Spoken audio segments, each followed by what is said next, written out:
Good afternoon and welcome to our weekly show and interview, and this week we are privileged to have a very special visitor. Remember, this is Common TV or Common Digital Media, and we are going to have a very exclusive interview today.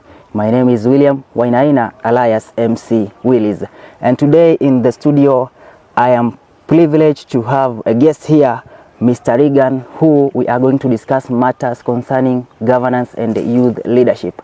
This is a very crucial topic, especially in Kenya right now, when we look at what's happening in our country and youths in general. So, Mr. Reagan, yes, welcome to Common Digital Media.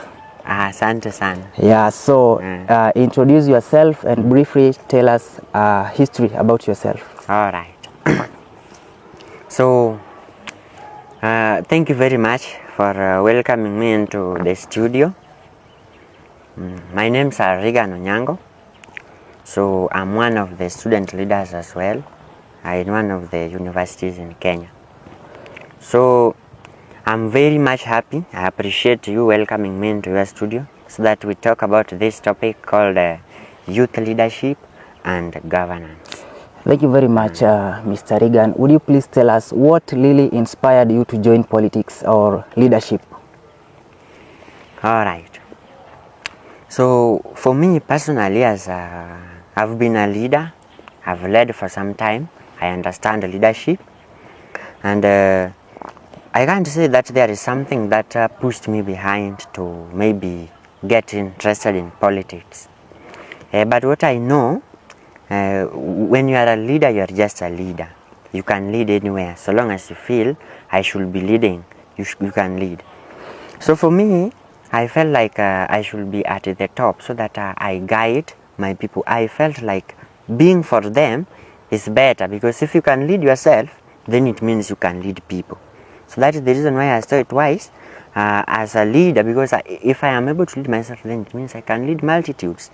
That is number one thing that pushed me to lead. Number two, I was feeling like if I lead them, or through leadership, I may get to know and understand a lot of things that comes along with the people you are leading.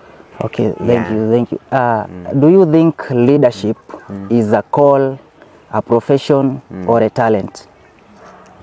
For me, I can't say leadership is a call. It all depends on where the situation finds you. Sometimes things can happen and you find yourself a leader. But naturally, or many a times, people say leadership is a call, or there are those people who are born leaders. Those cases also exist, yes. But it all depends on the situation. Situation can force you to lead. And let me give you an example. Even when I was growing, there are times when I was in school and I may find myself collecting my book. Yes. In a line. I'm the last, but still I lead from the bottom. Yeah. So there are those also who lead at the top, and also those who lead. Still, all these people lead. Okay, when we now delve much in this governance and youth leadership, you can look at our situation right now in our country, and you have experienced what happened last year, how youths can be aggressive when they unite. You saw the Gen Z's protest. So do you think that the government of Kenya is incorporating youths in its decision making or policy making? So actually, yes, when we relate our leadership for the case of the youth and the one for those people who heads the youth, it's a bit different, because for us as youths, you realize that we have learned a lot of things, and in fact we understand very well how the system should run. And that's the reason why a simple mistake at the top, we must have to challenge the system. And that's the reason why the fact that we understand doing this will prompt corruption, yes, we tend to fight that by our own self.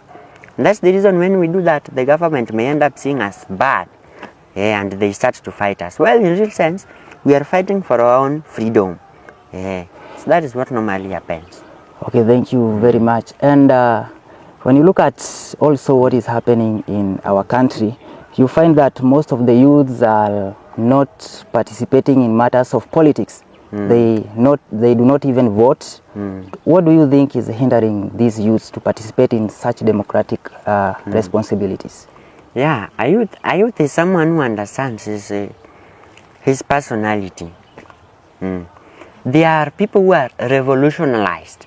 They understand that they are in 21st century, and whatever used to work in those other centuries cannot be incorporated and used or applied in the 21st century where we are. And that's the reason why, for them, they feel like even if they struggle and they end up doing things like voting for themselves or for the right leadership, they feel like it will be wasted up there. So that's the reason why they normally they see voting as just something that is mere. Yes. That does not have some positive impact to them. Like they feel they are people who should lead. And let me tell you, Yes. you will realize that when a youth stand to be voted, many people will reject him and tell him, my friend, you are still not qualified. Wait. Why does he have to wait? And he has all the ability to lead. He has all the ability to win. Why does he have to wait? So for me, I can say Yes. there is a way in which we have been rated from our societies up to the government. When we want to incorporate it to even the government level, there is a way. So that's the reason why we have been limited to doing some things, and there are others which we have been given free. We are freed to do. That is what normally leads to cases like that. Okay, thank you. So if youths can lead, so what do you think should be done to encourage youths to be leaders? What do you think should be done? Remember, when we were learning, even in primary school all the way to high school, we were always told that vijana ni viongozi wa kesho. Do you think this tomorrow has already come, or has already passed, or will come? Because it seems it will never arrive. Okay. The tomorrow still stands still. Youth ni viongozi wa kesho. When is this tomorrow? When is this tomorrow? Tomorrow actually does not mean tomorrow. We have hope. Tomorrow means we are having hope that things will change. And for things to change, it must take time, including from today, tomorrow. So tomorrow may be many years from now.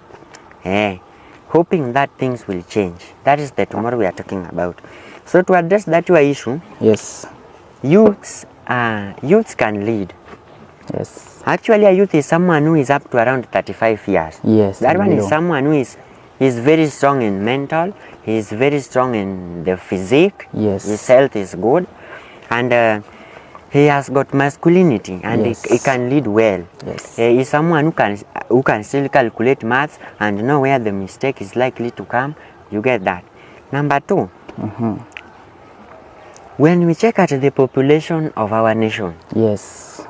you realize that a good number is youths. Yeah. So that means that there is a certain influence we may have within ourselves that those people on top of us may not have. There is just a way in which if we decide to ignite things, Yes. then we do it. And then that's the reason why you will realize that even if youth decide to protest, Yes. they protest with all their heart, soul and mind. They die for it because they want it. So do you think they can bring change? Youth can bring change. Me, I'm very sure youth can bring change. Yes. This thing is for us. Why does someone who is 50 years and above continue to stay in the same seat, while the same person around 20 years, 22, has enough skills? Unajua, let me tell you, ukienda pale kwa system, kuna wale wameshakaa 50 years. Anafanya kitu, then wewe mwenye umeingia kwa system hivi karibuni, you are still fresh, you are still strong. Wewe njana ya kuangalia hivi, my friend, you need to do that for me. You need to do that for me. And he is even earning more than you, and you do a lot of work, which is the one who should be doing.